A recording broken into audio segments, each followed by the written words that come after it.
Welcome to 4/17/18 EDIC meeting. Call to order. We have minutes to approve? January 17th, I sent them out. Yeah. That's right, I looked at them January. in February. I don't know if I was. So probably the four of us are the ones who could vote on them. It's okay. Yeah, look good to me. Okay, good. I approve. I make a motion to approve. Okay, thank you. Okay. With 2 abstentions. So, I'll just, so usually, I have one actually. Yeah. No, okay, thanks. Jamie just gives us a planning report update. It's just, it's nothing formal, it's just whatever is on her mind that she thinks is relevant to us, that's all, Well, I'll just say something for myself. So I'm the new city planner. I've been in the position for about 6 weeks, I think. I would like to be more involved in Sure. what this group's doing and help along the way. I'm still getting oriented on some of the big picture stuff, some of the medium-sized things, and all the little things that I'm inheriting over there. I'm getting to the little things now. So hopefully by the next meeting you have in May, I'll give a better Yeah. report on other activities. But I just wanted to be here. And, can I just have one of those? I think if we sort of just go to the big picture view for a moment, Yeah. Jeff, a lot of So you're what's the new planner then? correct. Yes. Okay. Yep. Jamie's boss. Yeah. So if we kind of look at big picture, Dave, for a moment, if that's okay, that's Yeah, probably gonna go- touch on a lot of things around the agenda. By all means, go But ahead. obviously, and I know the mayor and the planning department are probably in conjunction, but, working with a lot of this stuff, like, 1 Ferry Street obviously is on everybody's radar screen about the reuse or development of that property over time. What Dave's put forward, I don't know if it's a petition or what you would call it, Dave, for the housing for the first Yeah. floor. Just there. There's this issue of, there's an old, I don't wanna call it old, but there's an existing ordinance that says, no housing on the first floor in the business district. And there are a couple of folks who, might consider doing something for housing, but are holding back because they can't do, new construction, if you will. Just to give you a bit of background, Jeff, and Dave, jump in anytime here Yeah. when I start fumbling this, but back in the 70s probably, some business owners started converting storefronts to housing, and it actually looked pretty bad. And they did it primarily because they couldn't fill the storefront, so they figured they could rent apartments. So Yeah. after a business owner had done that to maybe 4 units on Cottage Street, the city stepped in and passed this ordinance that said no housing on the first floor. Fast forward a lot of years, and some people are saying, well, wait a minute, would you consider loosening that up to consider housing on the first floor if it was new construction, meaning it would look right, it wouldn't look like a converted storefront where if there was some space, if somebody, for example, was gonna take down a building and put up a new building that would be housing, would you consider housing on the first floor? We batted that around for several months and came to a compromise that what we would ask the planning board to consider would be sort of like studio, where on the first floor I could have a storefront where I might be selling my wares, but I could have my apartment in the back. I don't know if I explained that. Yeah. Well, that's a draft of what you. That was what I put to the planning board last June or so. And is that going through the process now? Is it stalled? I asked today, I don't know. So, Casey, I don't know if you want to give a copy of that to Jeff. I don't know if he's got one, but I just saw it come through today. I'll take a hard copy. But I mean, Paul there. yeah. I think.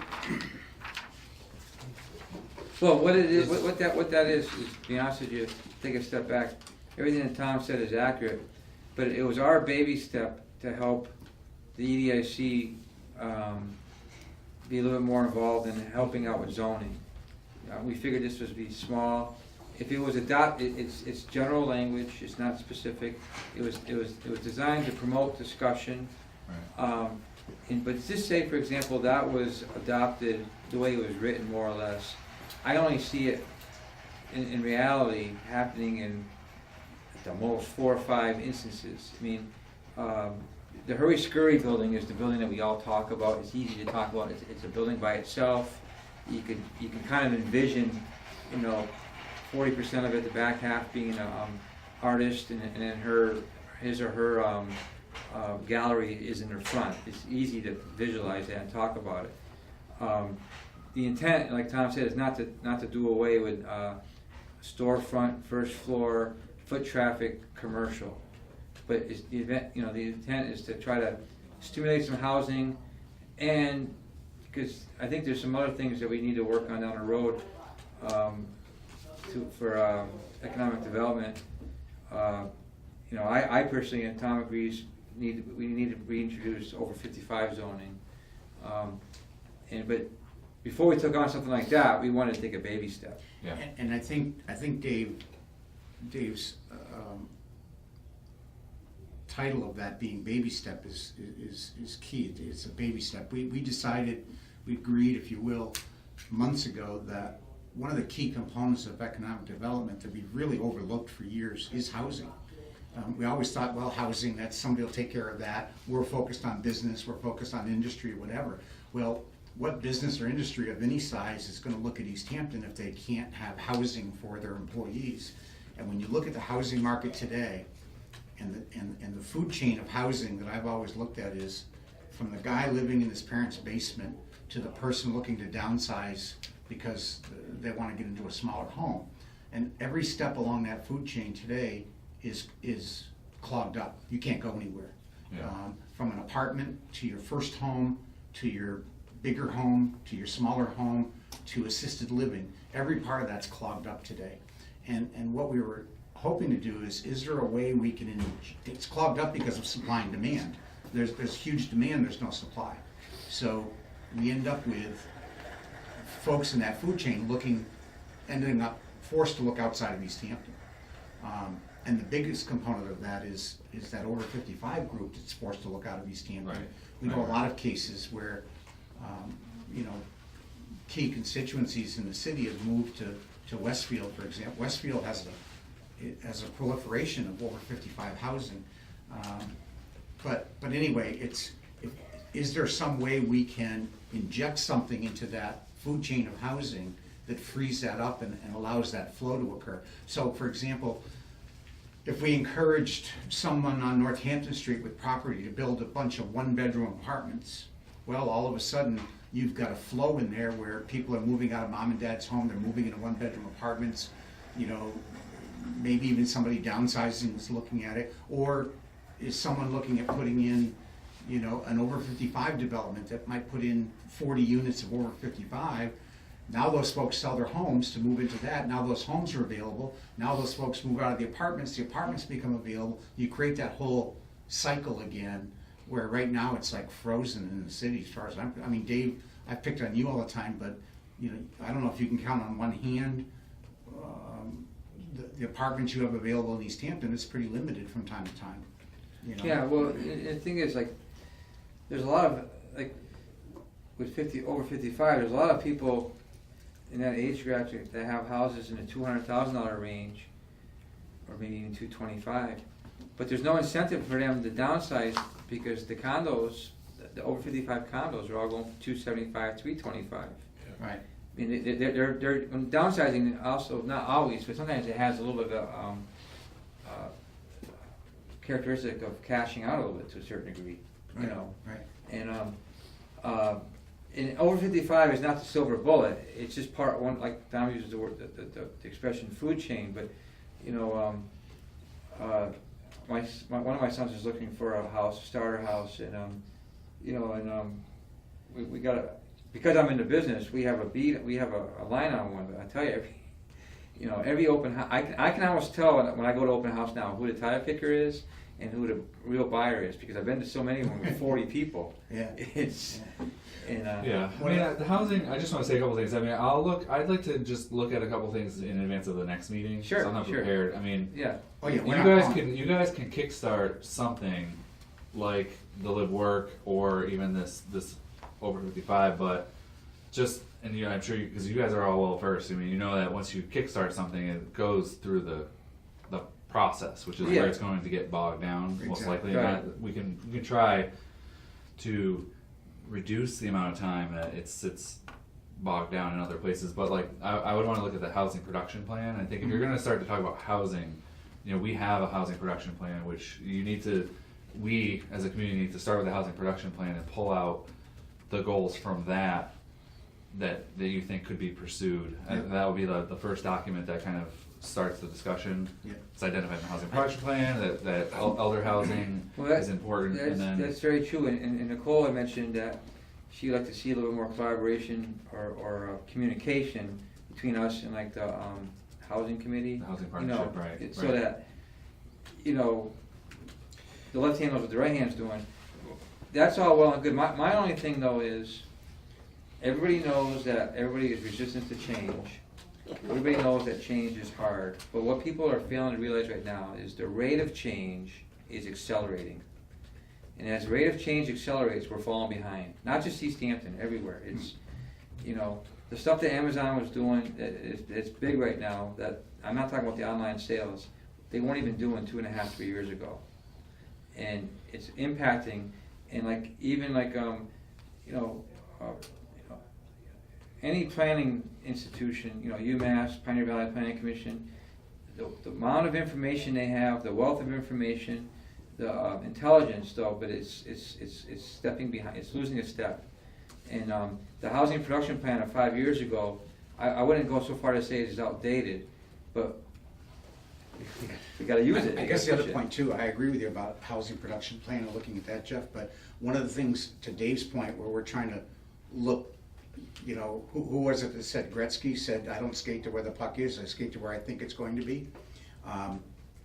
Sorry to steal a hockey analogy from a hockey guy, but my fear is when we look at a housing production plan, we say, okay, where can we put homes?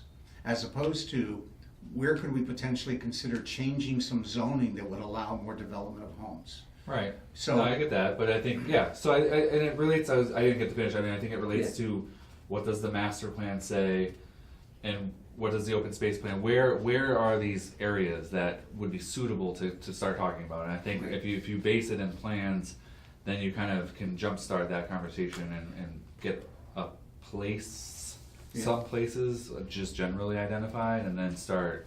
But I also there. think So we have to be creative, because you know yourself what's going to happen. So we go from the map, we identify place X for housing. Then we get into the reality of the neighbors and the constituencies. And I think we need to look at, you gotta be creative and say, well, maybe instead of changing the zoning from R40 to R10, making up numbers, we do an overlay district or something. Yeah. Right. We have to figure out ways where, it's another way of creating infill. I don't know if I want to do what Northampton did, where you can build a monstrosity in someone's backyard, and unintended consequences, I guess, what happened. But the example I had used before, Jeff, and this is way outside the box, and sometimes we tend to do this at this meeting because it's easy to throw stuff against the wall, but I think of the land on South Main Street, if you will, that's zoned industrial. So if you're going towards Southampton, it's the open land on the left, goes way back to the bike path. It's you probably know where I'm talking about. It's this open, yeah, so that's zoned industrial. And for years and years, everyone said, that's one of the few industrial zoned properties we have left, let's leave that into industry. Well, along your point of changing times, what's the last industry that moved into East Hampton? We can all tell you what the last one that moved out, but I'm not sure we can tell you the last one that moved in. Well, But- unfortunately, there's one now. It has to do with marijuana. Yeah, exactly. Well, I just think, exactly. I don't want to be discouraging in any way, but it's just a bigger discussion. It's a bigger project than you. Oh, actually, you guys probably know how We're big just it trying is. to jumpstart it. Yeah, exactly. Yeah. So I'm fine with that. I think I don't want to because I don't know how much time you guys have I to don't talk have about to the be at rest of work the till things. 7 o'clock. The only thing I want to say, I'd like to take a peek at the first floor residential because what I see here is not the constraint that I've learned so far. This is pretty restrictive, where the same occupant has a business That's very unique. I think that's a very, so the Well, that was scenario a that. consensus compromise, I mean. Okay, so that was the compromise, because the Yeah. scenario that I've been encountering is just with the street level residential period, and I think Oh, I love it, go for it. it, All in favor? Aye. right, but I think, and so the way zoning works is if you pick the highway business and we make some kind of change that allows residential on the first floor, then it's understanding all the different scenarios that could play out. That's the part that I would wanna look at a little bit more. What I would try to do for your next meeting is, there's like, and David Yeah. has mentioned this, the bylaw, has a lot of good qualities, it has some bad qualities, but there's a way that I'd like to run through the scenario that I've been presented with to show where the first, mention of street level, preventing street level residential units is.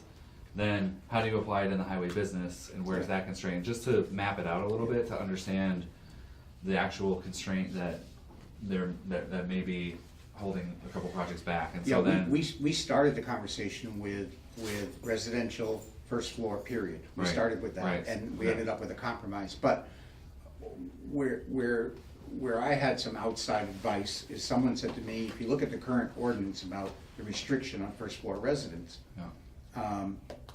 it would be real, if you know the genesis of that, which was conversions, Yeah. which looked horrible, there's still one there today that doesn't look that great, but someone said to me, just add two words to the ordinance, new construction.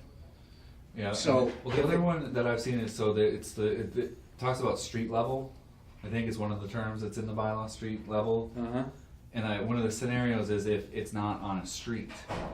So if it's inside of a developed area, part of a larger development project, and the units are not on a street.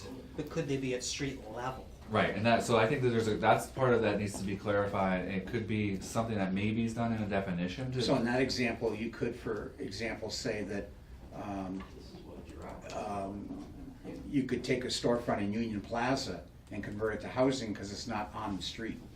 Well, the property, so that's where it gets into all these semantics, but that I would say that property has street frontage. Right. And so that's where, I think there's a way, I think it's good that you push this to the planning board. I have a feeling that they're gonna say, okay, city planner, what do you think, how do we do this? Oh, 'Cause sure. They're not going to just pick it up and start crafting definitions and start looking at it. So I would like to take yeah, the next couple of weeks to just look at it a little bit, Sure. and then present maybe some of the definition problems, That'd be great. what's not clear and what's. Yeah, exactly. Some yeah. examples of, like, I could just think of One Holyoke Street. yeah. Would be a prime example. They have room in the back. Which one's that? What's It's the curved building right at the Okay. corner of Yeah. town.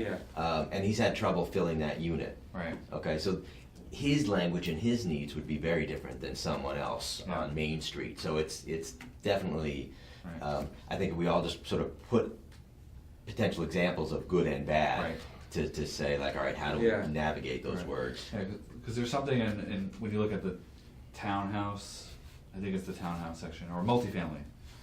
So that's what I want to have a little bit more time to figure out how the bylaw is working mechanically, and figure out what is the problem that's not flexible enough. Good, good, dig into Because I think we want to be a little bit more, I think we can be a little bit more strategic, and hopefully make it not as broad brush of a change, so that if it's just a couple things that need to be opened up, I think it wouldn't my gut, having looked at this a little bit, is it wouldn't open up every first floor to residential development, but I think there could be some scenarios that it would work. Yeah. And then it's really the street frontage, that, especially on Cottage Street, Union Street, it creates the vibrancy that you wanna have active uses on the first floor. Yeah. Right, that's But what there- Mo's big thing was, once you lose a storefront, you Yeah. lose a storefront. Right, but there might be other areas in town that it's actually not as critical. Right. So it's just, I think, a little bit of prep work, a little Yeah, bit of. oh, yeah. Just one other thing real Sure. quick on the over 55 is, I've shared with Dave, and it's probably anybody who's of a certain age, there's a mailing going out from the Council on Aging that they're doing a survey through UMass, a great series of 30 or 35 questions. And I'm fairly certain when that survey comes back, you're not old enough, you might not have gotten it. Yeah. I think it went out to everybody over 55 in town or something. 40. You didn't make the 54, cut. 54. My wife is 55.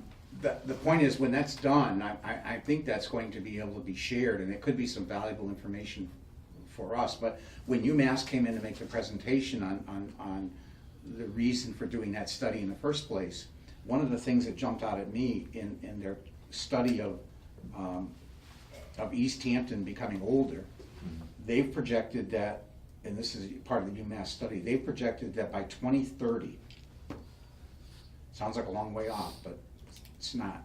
By 2030, 37% of the East Hampton community will be at least age 60. And that comes to approximately 6,000 people in the city of East Hampton will be 60 years old. So where are they gonna live? They don't wanna live in the 4-bedroom, 2-story, 1-acre properties. It's not where they wanna live. They're moving to Westfield right now. I don't think my kids are leaving, so it's not an issue. Yeah. So I got a few thoughts on this dual use development. This came up last year. A few people who were running for city council talked about this, like this is a fully realized plan, and they're all about it, you know. But it also sounds like maybe this isn't totally a fully realized plan. There were some concerns like, oh, do we want to have storefronts? And I think that people generally say yes, we do, and we would want to have a limitation, have a percentage of what, you know, your square footage is going to be, your storefront, and what's going to be your living space. You know, but I mean, other things that would come to mind would be like, you know, how many people could live in one of these properties, and what if they have children, and what if these children are involved in the business? Does that open up a whole new can of worms? You know, and I think that this is not really probably a solution that's going to solve a major housing issue, but it may help some people who are starting businesses or who have art, you know, businesses who make goods. Help them get, you know, a foot up and help them elevate themselves, you know, and then move on to maybe a different place and have somebody else take over that same space who could use it. Yeah. So there are a lot of good, you know, components of that from that perspective. The other thing that I guess my thought on it is that we'd really want to take it slow and maybe do a couple properties that we really look at and say, okay, we really think this is going to work, and see how it works out. But we do want to be cautious that we don't have a floodgate of people saying, well, hey, now I can develop this into apartment space, and now I can rent this out, and it never goes back, and it's a gold mine for the owner, but it's not necessarily good for the community. But that's why part of the thought, and I think it's great that Jeff's going to tear it open and look at it in great detail, as you know, more comprehensive. But that's why, if you did something as simple as new construction, how much space is available in our downtown district for new construction? Not a lot. But the point is where you could put it. I mean, granted, you might want some more storefronts, but someone might argue the last thing we need is another empty storefront on Union Street. You know, the property next to you. Yep. If somebody were to take that and make that all housing, say you could put 24 units in there. There's 24 more potential customers. Oh, yeah. So, living downtown. Well, Is there a new development going up next year? A new apartment complex? Oh, sorry. No, that's okay. Go ahead, jump in. No, I was just gonna say it changes the whole character of downtown. I think, were you talking about where the Moriarty is? Yeah, it may, but look at what happened on the other side of the bank with what Mickey D did with those 2 houses. Now, somebody's saying that's great because they were already houses. Right. Well, what's the difference? What's going on Moriarty's property today? no, what I would offer, like, Yeah. just for next to Casey, when we already building, I would be lenient on the commercial on the first floor. I would insist that there be some commercial, as long as there's 3 or 4 stories. If there's only gonna be a 2-story building, I'm like, what's the trade-off? What are we getting? You know, like the Valley CDC's project on Lumberyard, that's their commercial space is token commercial space. The driver is the housing. Right. I mean, they're gonna rent out their space, but that, when you have a 5-story building and you have 3,000 square feet of commercial compared to the rest of I mean, that's, you know, but that commercial space is needed, but, you know, so I'd be willing to loosen some of the commercial standards with a big To go payoff. higher, yeah. Well, because you're creating foot traffic in theory. Is this on this item here on the agenda? Is it DB as in? Downtown business. Okay. not Right. David Boyle. I think that there's definitely like competing interests. So there's a need for housing. There's also a need for more commercial and retail, just space, especially new space. So I think there is, in my mind, there's a difference between downtown business and like the highway business district. So I think Yeah. there may be some place where there's some compromise where the downtown has a different set of standards Oh, I would think. from highway That's what business. I'm saying. And I think right now they're not distinguished, and that might be part of one of the incremental steps that you take. It's just if you take the Hurry Scurry building, that's one example. Right. Which you can picture that. But if you just make something that applies in the downtown business and you look at other parcels in the vicinity that could be redeveloped under that same model but totally different, that's where it gets into these design questions that come up pretty quick in terms of the percentage of first floor that remains commercial, the number of stories that the whole building is, and so that's where it's definitely going to get more And involved, especially downtown, in the downtown business district. And let me just jump back, because I don't get a chance to disagree with Josh very often, because he's usually right. But I don't think a housing block, I hate to call it that, but a housing unit on the Moriarty property today changes the character of downtown. It's just that so look what's next to the old town hall. Look what's next to the old town hall. A Two 10 apartment- unit two- apartment building. There's two of them. Yeah. And there's two of them, two 10-unit apartment buildings with the Sullivan's. lawyer office stuck in the middle. The point is that if we have all this business, which is great downtown, we need it, but then every so often there happens to be a housing unit, I think that provides foot traffic, that provides people downtown. I don't think it changes the character. You're right, if somebody leveled Main Street Right. and put in all housing, you no longer have a downtown. Right. I think you're right, it doesn't change the character right now because Moriarty is nothing. Right. There's nothing there. Right. But I've always envisioned, and this just could be my own Pollyanna kind of view, but that a downtown is vibrant when there's lots of stuff going on. Right, You right. walk around Foot and see traffic, stuff. what have you. I think the problem is that I think this is going to pretty quickly get into what would it look like? What type of Exactly. building would you be allowing? Because it's not gonna be enough to just say, yes, you can do commercial on the first floor and then have no design standards. Cause I think that's where you're a little susceptible to changing the character, is if you don't know what could be built I in a think if you look to location. the past, you might not go wrong. I don't always No, like I looking agree, at yeah. the past, but replicate what's on Shop Row. So replicate what's across the Somehow, street. yes, and that's where it gets Yeah. complicated in zoning, is to be That's clear true. on your expectations for what you wanna see Right. in a place, and I think Someone that's where it's gonna get hard. a long time ago, a lot smarter than me, said you will rarely go wrong if you replicate what's already on the ground. Right, So if you took Shop Row, Silver Spoon, Taylor Agency, if you took yep, and you replicated that across the street, Yeah. so you've got 3 storefronts and you go up 3 stories with apartments, yeah, right. it's gonna look like it was always there probably. No, because I was working on a project in my previous position at the Central Mass Regional Planning Commission, and we were looking at village center zoning. And the two hallmarks were that you require the buildings to be up close to the street Yeah. with parking behind. Yeah. And then you do some kind of multi-story. So you don't want a one-story residential building to get Right. plopped down where you know that Exactly. may not fit the neighborhood. So I think that's gonna be where it gets a little challenging, is to create some design standards that you're comfortable will produce the building that you want. So Yeah.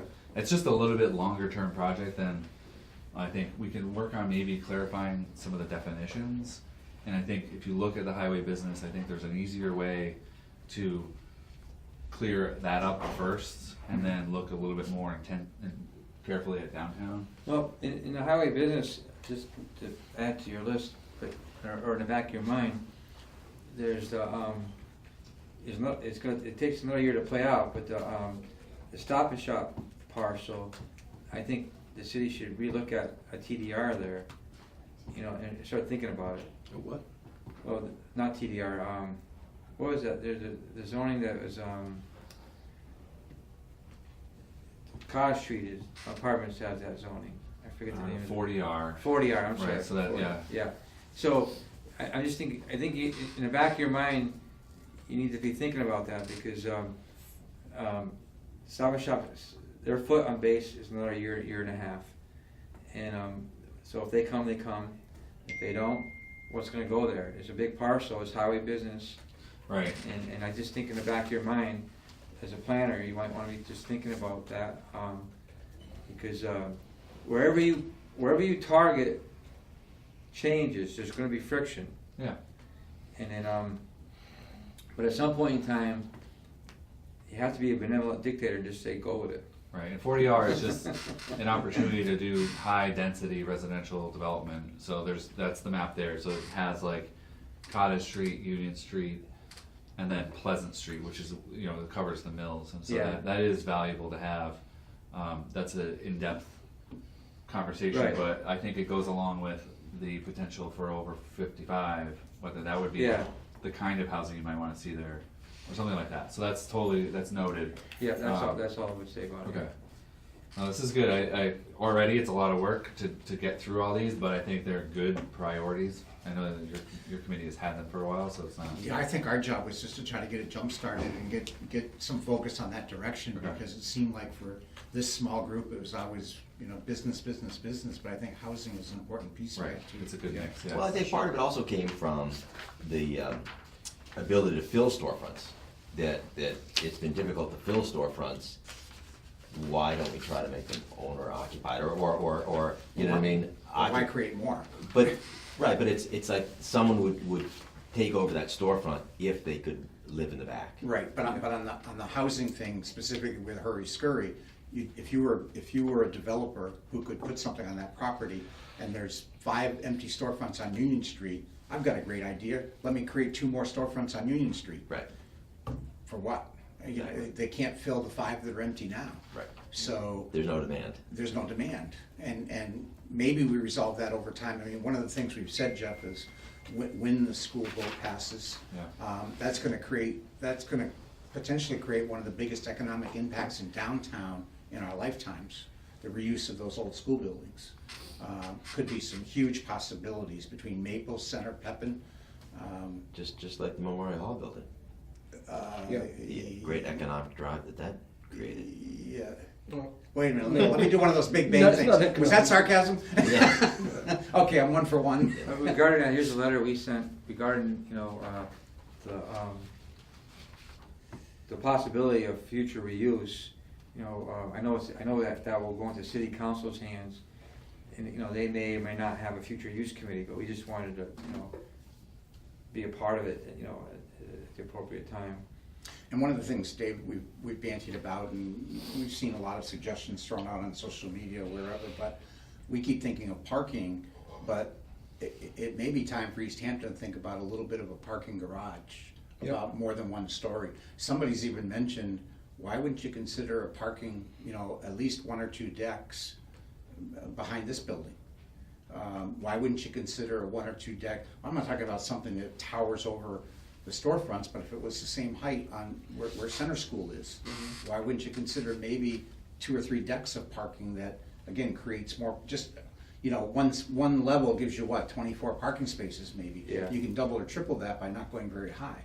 That's a possibility. Now, it's looking 20, 25 years ahead, with that kind of concept of solving parking issues. Yeah, You know what I mean? As yeah, opposed to- it might have to go flat for a little while, but, yeah. it might be a tough sell to get people to pay for parking when there's free parking on the streets. And to take away free parking on the streets, we have to install tolls, and it may not be very popular. No, that's very true, but, and those things have come from the past, but at some point, and I don't know what the right answer is, we gotta start pushing some ideas forward, Not to be negative.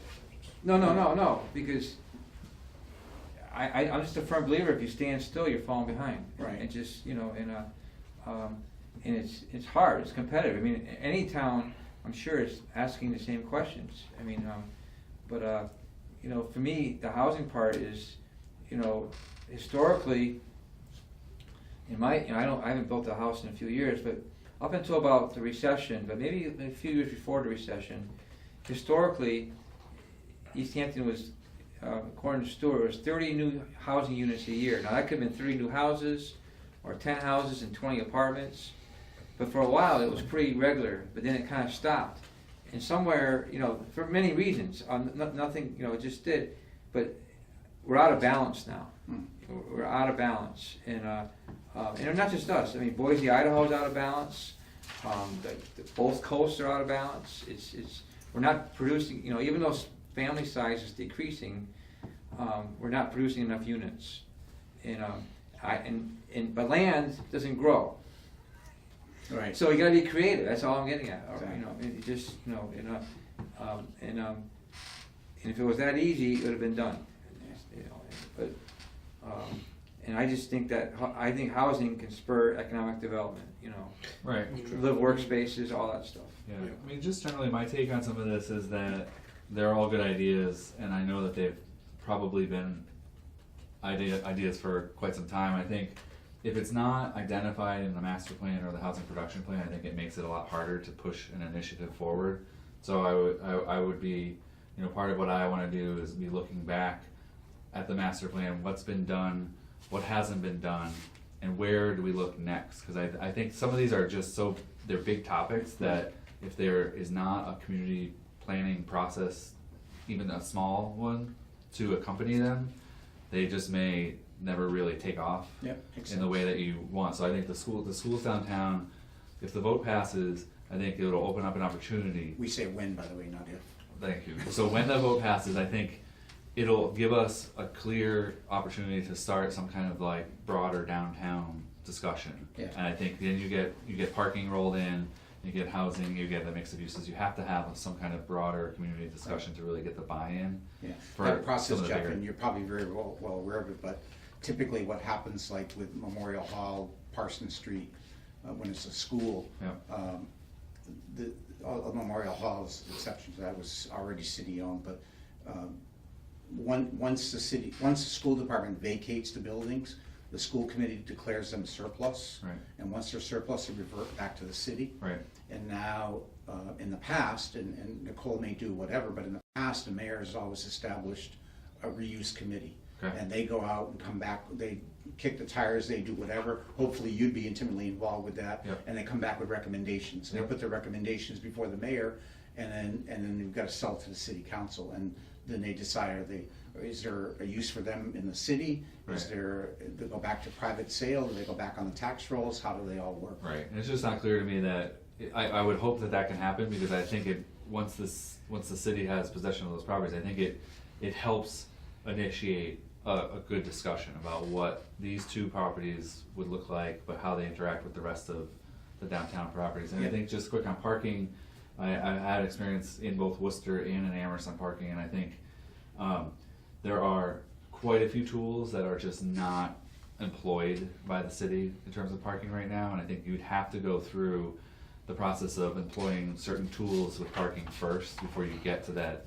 bigger discussion of some other structure or something. I think there's a lot of things that would need to happen first, all of which I hope to help the city with.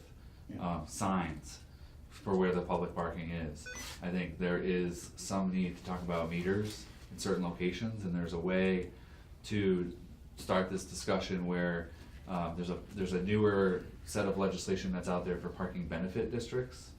So I'm sorry, I didn't mean to necessarily No. give this, but I want to give a preview because it's something that we've been watching. We watched it in Amherst, I was watching it in Worcester, but the best case scenario is a community that does not have any meters currently to look at an area where you could potentially establish metered parking, but the funds go directly back into that district that you've identified and is used for lighting, sidewalks, benches, enforcement, or looking at that specific area. So in a lot of other communities, the metered funds go into the general fund Right. and you never Becomes see a them revenue again. source. So that it's the one option to potentially talk to business owners about the benefits of actually putting meters in a certain district, because the money gets handled by an association and is administered by that district specifically for that area. So Yeah, that would definitely help to get buy-in from the I think so, businesses. because it's so unique that if you take a town like Amherst where they already have meters,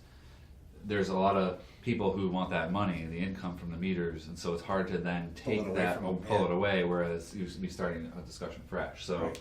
So the city wouldn't look at it as lost revenue, it would simply, it'd be a The benefit to the be city able would to, never have the revenue to begin with, but the Exactly. association or that district could have that. and you improve that district. You do, Yeah. and I think it's, Kind of like our excise tax pays for road repairs, right? Wait a minute, is that sarcasm? I'm 2 for 2. I'm 2 for 2. That's just one sort of parking like tool that just isn't, I mean, whether or not metering ever got traction, there's a couple things you could do with parking management first Interesting, before yeah. you Yep. get to a bigger Of course, discussion. our old Yankee New England mentality is if I can't see the front door, there's no Right. parking. Right. So, That's part, yeah, so changing that a little bit. yeah. Before you, I know you gotta go at some time because of. The planning board meeting. Yeah, but does the city have any handle or rough idea of the revenue from marijuana? Is there like a number, or is it just wait and see? There are no concrete projections. So the thing that's important for the city is that if there is a retail establishment, the city can seek up to 3% of the gross revenue Uh-huh. specifically to come back to the city. There's another 3% that goes to the state and then does come back to the municipality at some point, but there's an option for 3% of the gross revenue to be channeled back to the city. Uh-huh. So the problem is that there does not That's appear to be. 3% of sales? Yes, sales Okay. only. Yeah. There doesn't seem to be a great place to find how these companies are coming up with their projected revenue.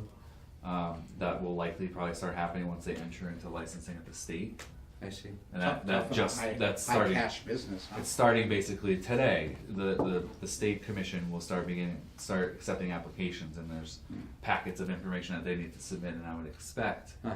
that there's projected revenue in those documents that which the city's not being provided yet, so, so there is some.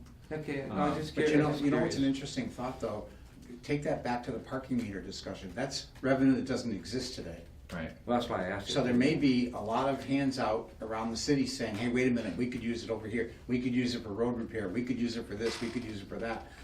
It probably ends up in the general I think fund. it does. I think so. But there'll be a lot of opportunity for the mayor or city council to look at, okay, where do we wanna focus those funds? Yeah, and I think, you know, you need to, it's not going to build a school. Right. It's not that kind of, Well, yeah, you know, right, money, I don't know the figures, but there is a little bit, sometimes there's a little bit of a misconception that it's a huge amount of money, and it could be Well, the significant. promoters advocated a huge amount of money. Right, and a lot of people just, you know, buy into that wholeheartedly, but I just wanna, you know, the Colorado analogy that I heard, was that it paid for a roof of a school. Yeah. You know, that kind of thing, it's not like gonna it's not gonna solve the city's problems, but it may help, No, obviously but could there additional be revenue will something, help. you know, I've been thinking along the lines of, and again, it's gonna be a wide open palette as to what people might consider within the general fund of this newfound revenue, but, you know, could there be some small fund set aside that would help residents who might struggle with increased taxes because of a new school? Right, so that, yeah, You know, And what The other creative ways to goods use it. can a municipality tax? Well, I was gonna ask. The tax mine. No, well, they have the meals tax, and they have a whole, I mean, there's the gas tax, but this is just a unique industry, it's been set up in the state regulations that allows, through the host community agreement for the city to Right. get up to 3%, so it's definitely a negotiation Is process. that permanent, or is that a No, it's for limited- 5 years, Oh, yeah. and I think the so it's a expectation, Band-Aid on a. well, I think the expectation is that the first 5 years could potentially, so it's supposed to be an impact. It's supposed to offset potential impacts of the community hosting these facilities, so, it's for 5 years, and it's up to 3%. Because after 5 years, it so would it's be, a sunset, meaning after 5 years, 3% goes away? correct, unless it can be renegotiated with a company that is still there 5 years later. So, okay, so then every, This is just, So- this so- is so just com- the extra 3% that's specifically for the municipality. Yeah, There's another 3%, there's state sales tax, there's all that stuff that doesn't go away. yeah, so if company A comes to location A, and at 5 years, that 3% can go away. Could, yeah. But if company B, 2 years later, goes to location B, they're gonna have a whole new 5-year agreement.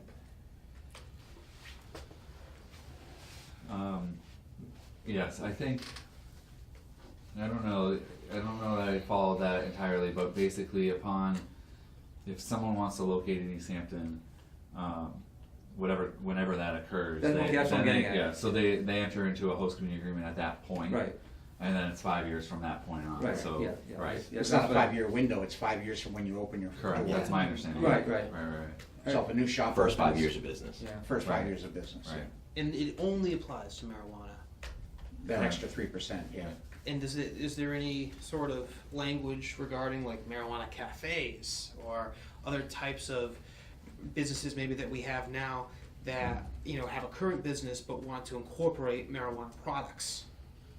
The structure right now is that the state is the Cannabis Control Commission, and they pulled back any licensing for consumption. So they're not creating a license option for that until at least February 2019. So then at that point, the city will have to make another conscious decision whether or not to create regulations and potentially allow those. But I think that those would still, at least in the former, so they had a framework going and then they pulled it back. But under the former framework, it would have been a retail establishment. So if you go in to buy something and you consume it, then you would have the retail transaction.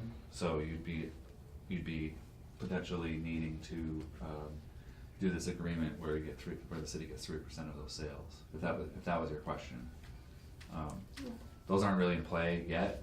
They may be in the next year or so. I'm sure there's a lot of layers to it, because then it's like, well, is it the marijuana itself, or if you go to this and you buy a bong, does the bong also pay a 3%? Well, other goods do they have, you know? It's just the product product. Yeah. Yes. So, regarding revenue, are you aware of anything for Airbnbs that would help the city? Is there any legislation out there or for taxes? I recall that there's something Yeah. for Airbnbs, but I don't. It's along the lines of a meals tax, Yeah. or that was the proposed I see. legislation. I'd have to follow up on that. I think it's one of those slow-moving Well, discussions at the state level. Yeah, okay, so. I could be wrong. No, I don't know. a lot about that. I see it as a fast-moving thing though, in terms of, the Airbnb sites getting more and more full. Right. You know, and just, And it's out-of-towners' money usually, so it's a good thing. Yeah, right. yeah, Okay. but I've seen it, you know, I mean, I had I've seen some apartments go that way, you know. So, somebody mentioned the school and the impact that it's gonna have on taxes. I actually had put together some information. I don't know if this is something everybody already has, kind of thing, Thank you. but I thought, there was some interesting. I'll take another. No, thank you. Yeah, so this shows our first page here, this shows our tax rate. You know, I went back to 2008, you know, 10 years, right? We were really low back then, 11.45. That's pretty stunning. And the last audited year we have is 2017. 2018, they gave a $16 estimate, but that's not a finalized number, and I don't know. I put a 16.86 as an average of each increase over the previous 10 years. That's what that would come out to be, Okay. a 4% average, just roughly speaking. They had when they did the plan for 2018, they had a lower property valuation number. So I think that they're just a safe estimate, you know, than what, because we've never lost property valuation. So anyway, and then we have the three, you know, they gave it this range for the increase, $2.98 to $3.84 on the $1,000 of property valuation. So I did it both ways and also right down the middle as an average, 3.41. Year one, this would be a 20% increase on taxation. It would bring us to, you know, $20 and a quarter on the $1,000 of valuation, which compared to where we were before we built the high school, which was our rate in 2012 at 13. I mean, we're talking $7, actually $7 exactly if it comes out right in the middle of that range. $7 and 1,000. So I mean, for a $200,000 home, that's $1,400 a year difference from before we built the high school. You know, and then the graph. I mean, I didn't want to make anything look like bad or anything, but like you can't really you can't mess around with 20% jump. Like that's a big jump on that graph. And it's pretty stunning when you look at where we were only a couple of years ago. And then 2012 we built the high school. We have a boost there, and we continue like our 4% upward arc, and then have a huge, you know, and then looking at it 5 years forward at a very conservative estimate of only a 2.5% growth, even though we average 4% in tax growth. But even at 2.5 is, you know, where we're at. We're getting into the 22s, and only a few years later. You know, and so then I went and looked at what are other cities doing, right? So on the second page here, you know, I found the 2017 rates, and I found a good source that had everybody's change since 2014. So I thought that was a good piece of information. Of course, I put ours, both what it is now and what it would be in, I'm guessing 2019 is when this would come into play. No, 2020. Later than that. Oh, so it'd be a year later. Well, regardless. Yeah. You know, it's just for informational purposes. You know, where we would be in the pack of cities and towns that do not have a dual tax rate, you know, between commercial and residential. Mm-hmm. You know, and right now we're right in that group of, you know, East Hampton, Southampton, Northampton. We're all within, you know, we're all in that $16 range right now. You know, and a few years back we would have been in that Hatfield range, but that was probably really too low for us. You know, and if the school passes, we will jump up to the Amherst, Greenfield, Longmeadow range. We'll be in that whole other tier, and we'll leapfrog all of these cities, and that's, I mean, it's going to be, overall, since 2012, since we put it's going to be over 50% tax increase on all businesses and residential taxes in the city. I just wanted to ask, I mean, I think there's definitely something about what an East Hampton resident is going to need to absorb, but what I'm a little uncomfortable with this is just how would you have picked all these cities or towns? I mean, 'cause it Well, seems I like, chose cities and towns that were close to us, that had the same tax system where it's a single rate. Now, you know, like Chicopee and Springfield, they have different rates for commercial and right, for there's only a residential. few of those, right? I mean, Holyoke, Chicopee, and Springfield, maybe that The have a big split. cities, they're more than that. Avalon's like that as well, and they're not even that big. Yeah, I'd like to see I more. wasn't saying that this is something that like, oh, we gotta like hold this up for everybody. This is just something that I was doing for Right, you know, people yeah. to look at. And these cities are all close to us, and a lot of them are, you know, similar sized. And you know, it is important to look at our tax rates. Also, the increase since 2014, because I think what's important is the pace in which we are adjusting our tax rate will create volatility in our economic market. I don't think you can look at it though, it just, the narrow with blinders on. And not even consider, it doesn't seem to consider the benefits of what these taxes are bringing. And I wouldn't want anyone like who's watching this video to be swayed by that. Yeah, Well, this is Something only like for how- You if gotta you're be watching careful that. about apples and oranges, so you might look at a tax rate in Southampton. Do you want a volunteer fire department in your city? Southampton's not dealing with a full-time fire department, we are. One of the best ambulance services in the valley, with the runs they do. You can talk about the increased taxes, but look at what we got for it. Goods and services. Goods and services, but look at the high school. So we didn't just increase taxes and you can't put anything to it. I guess the only other danger, along what Jeff was saying, not just the selection of the cities and towns, but, you know, if you pick a point in time with the change since 2012, that's probably, Dave talked about the rapidity of change here, and sure, but if you took a block of time from you know, 1990 to 2010, it's probably pretty flat, because we didn't do anything. Yeah. We didn't do anything, we didn't have any infrastructure improvements. You know, one of the arguments we've made, with all due respect to our forefathers, is the reason we're where we are with a new school is because we kicked the can down the road for 3 generations. Yep. If the generations before us had replaced one school every 20 years or 30 years, we wouldn't be here. So the option we've said is, you know, Well, where it affects, don't do it, I guess, is the Yeah. option, don't do it. you know, when I look at the tax rates, you know, from the commercial point of view, Do a cheaper plan later on. you know, where I worry about it though is not so much on the absolute value of the rate, because the market washes everything out. I mean, so what it's gonna do is, if the tax rate's high, the commercial rents are gonna have to decrease a little bit, or just won't increase. That's not necessarily good or bad, it's just the math, you know. You know, Hoyoke, you know, because of the Pyramid Mall, they went for that high, their commercial rate is as high as it can possibly be. They're going after the mall, but they hurt themselves in other areas, because they still have $3 square foot rents for some of their commercial industrial areas. Exactly. You know, and so the market adjusts for all this.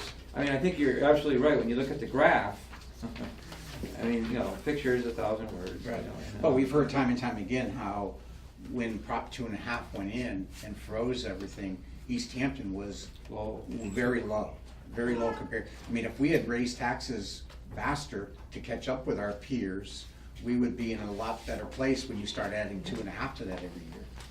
Hello. Hi, I'm sorry. Well, we're ready to adjourn. I figured. Well, so to answer your previous statement, the tax rate in 1989 was like 9 point something Right. thousand, and in the 90s it went up. It went all the way up to like $16, and then it went down to 11, and so it does fluctuate over time. Right, I just don't know that you can, Certainly. I just don't know, I'm kind of backing into Jeff's point a little bit too, I don't know that you can just look at it with absolute dollars in a vacuum. Yeah. I think you have to With look at, blinders on. to your point, is what did you get for that? Well, it's Oh, hard, no like, question. you know, like Ludlow, you know, one of the things that I always struck by Ludlow is they have mandatory bilingual education at first grade. Yeah. We scratch our ass to have a French class. Yeah.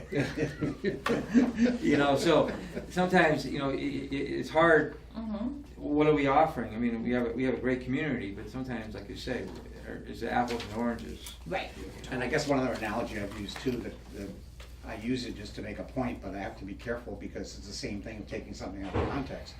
Before we converted from a town to a city, our total annual budget was about 17 or 18 million dollars. This year it's gonna be 30 what? Oh, no, it'd be 40.23. Okay, So we broke 40. so we broke 40. Yeah. So we were Definitely. 18 million when we converted to a city. And that was probably 1996. 1996. So that's 22 Yeah. years ago. So in 22 years, our budget to run the city has doubled, more than doubled. You could take that in a context and say, holy crap, why did our budget double? But to Josh's point, what did you get for it? Yeah. So look what you have for it. Yeah. You know, an efficient, you know, a chief administrative officer, somebody who's running the city. Used to be a select board that met every other week. Yeah. It was great for its time, but you outgrow that. You know, full-time police department, full-time fire department, ambulance service is second to none in the valley. You know, the school system, the improvement. So I think you have to kind of look at what you got for it. Yeah. too. No question, no question. The last part, the part that really kind of, I guess, made me like sit back and like, whoa, that's a lot of, like, that's a big number, is when you look at the actual dollars that the city is taking in property and business taxation. You know, and I mean, I did look at 2012 because that was before we did any school construction. You know, but it was, and also because I don't have the information from prior to 2012. It might be at the library. I went down and took it out, but it's not on the website. You know, but in dollars, like, we've gone up about $5 million since, you know, in the last 5 years, because of that and other tax increases that we've had. And this would be another about $5 million tax increase year one. Which would mean that the municipality is taking over $10 million in, you know, over what it was only, you know, 5 years ago, from, you know, businesses and property. And of course, a lot of that money is going to get reinvested into the community. But it's a big number. But Like, again, it's a, the danger in looking at that in just pure numbers Yeah. is that's You not, gotta take that into that's not an consideration. increase in taxes, there's growth in there's new business, there's new housing. A lot of it's an investment. Yeah. No, and just simple from my perspective, that it's not a big nut as far as the total revenue goes for me.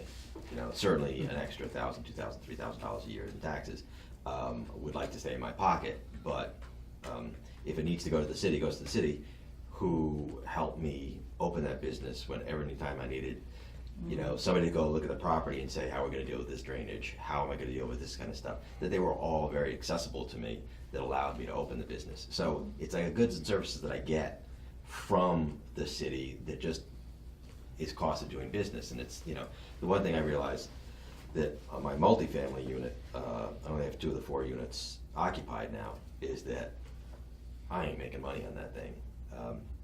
Because of so many of the costs that have gone up. The water bill is a lot higher than it used to be, the taxes are a lot higher than it used to be. That it used to be cheap places to rent, and cheap to maintain and pay for. And now it's more expensive to maintain and pay for, because the expense has gone up, and it just means that the rents have to go up. And then it's everything it just gets more expensive, but yet I can get those rates for those apartments if I finish building them out. But you know what I mean? It's like I've obviously seen the costs go up on that property, but I'm thrilled to have that property because the value of it's gone up. You know, so it's that. You know what I mean? It could look scary on paper, but the reality is I get goods and services that go with that. right. So. Agreed. I moved here in 2002, and, Oh, so you're new. East Hampton, I am new. But the East Hampton of 2002 was very, very different than it is now. And it has been continuously getting better and better and better. And I think it's important that we kind of keep pace with that, so that East Hampton is a desirable place to come. And if we've got crappy schools, and no services to speak of, no one's gonna wanna come to East Hampton. And then our city goes to pot. But I think we No pun can't intended. just say, let's be elite. No, You know what I mean? but we're Let's- far from elite. We are far from elite, I think. You know, it's like when you look at Paul's second page. Like Long Meadow, We we're get, not that kind of- when we get Yeah. jumped up to above Ludlow, and we're gonna be kind of grouped with Amherst and Long Meadow and Greenfield's there. I think that's a good thing, but I don't think it means that we're elite. It just, This is misleading. you know, no, no, it's important, I think it's important to show the increase, That's a good word. but, I'm not trying I wanna have a Chevrolet that's got 4 wheels and not 3 wheels. You know. That's a good point. And Yeah. I've got jumped in late. So when I'm looking at the neighbor comparison, and we're looking, Projected. at projected on East Hampton 2019. It might be more like 20. Yeah, it might be 2020. I wasn't.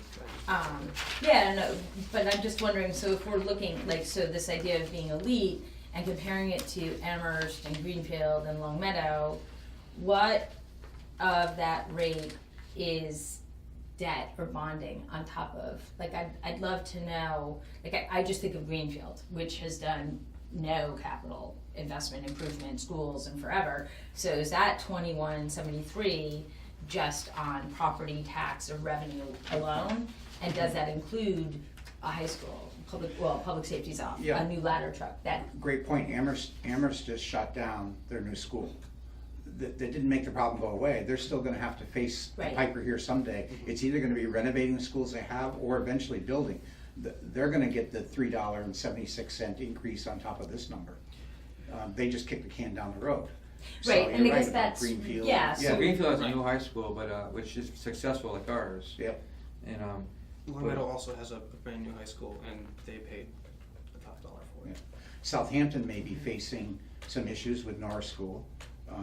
It's older, it's busting at the seams. They may be facing some, I don't even wanna talk about the regional system that they're hooked into.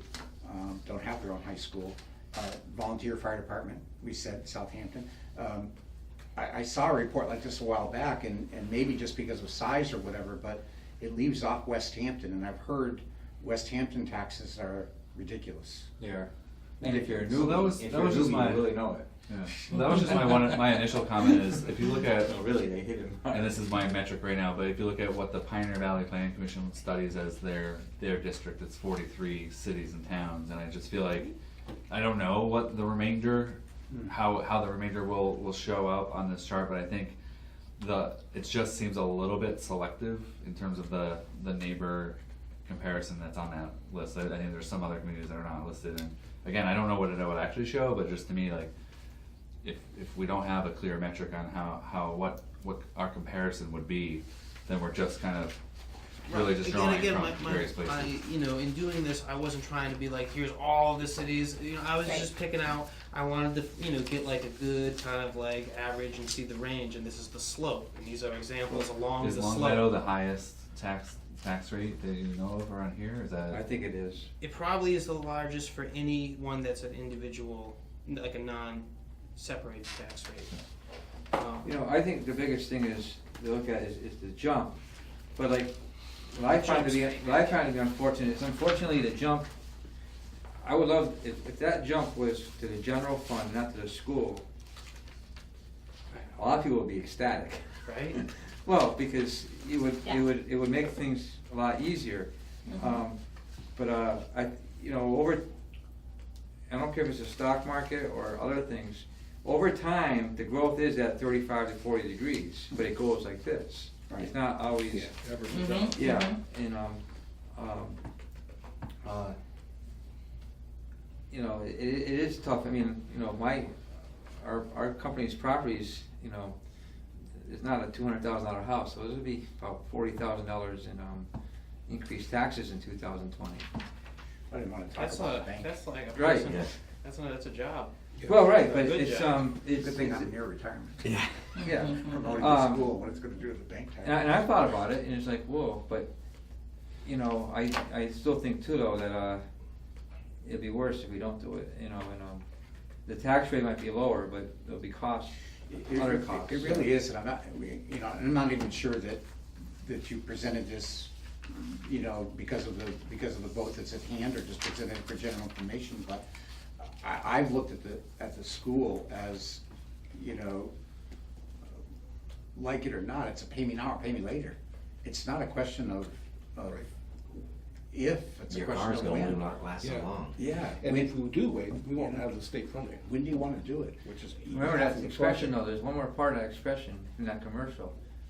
When he said, the mechanic says, you can pay me now, Yeah, or you can pay me later, but you're going to pay me. exactly. That's right. Well, yeah, and I also think that as the economic, you know, commission, I'm not really sure that it's our role to like make a recommendation to the community, like we believe this is good or bad, you know, as far as like the school vote goes. Really, my thought was like, you know, looking at these numbers, I was thinking, how is this going to impact East Hampton businesses, East Hampton economies? And I was figuring you guys would help me learn this. Yeah, I think to Dave's point, I think the business community, and to Casey's point, I think the business community will weather it. They'll probably weather it better than some residents, and I think the mayor's looking at possibilities of ways of assisting residents. I was just having a conversation with the city councilor this afternoon, and as much as the focus is on senior citizens and fixed incomes, I'm also worried about